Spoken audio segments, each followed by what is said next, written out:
পুৱতি তৰা ধাৰাবাহিকখনৰ আজি নিশা আহিবলগীয়া এপিছডৰ প্ৰমো বৰ্তমান মুকলি হৈছে আৰু আজিৰ প্ৰমোত আমি দেখিবলৈ পাইছোঁ ধাৰাবাহিকখন হ'বলৈ গৈ আছে বহুত বেছি ইণ্টাৰেষ্টিং।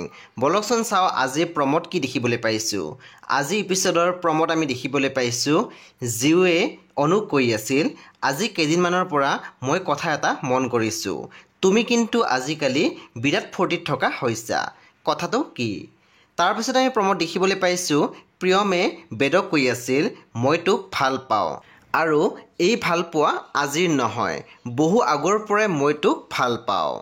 তাৰপিছত আমি প্ৰমোত দেখিবলৈ পাইছোঁ বেদৰ দেউতাকে কৈ আছিল, যিটো ল'ৰাই আজিলৈকে মোৰ এটা কথাও পেলাব পৰা নাছিল, এতিয়া সাধাৰণ কথা এটাকে মানি ল'ব নোৱাৰা হ'ল, তাৰ আচলতে হৈছে কি?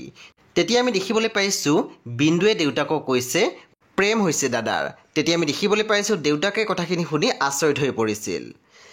বন্ধু বান্ধৱীসকল, আজি নিশা 9 বজাত ৰং টিভিত আহিবলগীয়া পুৱতি তৰা ধাৰাবাহিকখন খুবেই বেছি ইণ্টাৰেষ্টিং হ'বলৈ গৈ আছে। আপোনালোকে চাবলৈ একেবাৰে নাপাহৰিব।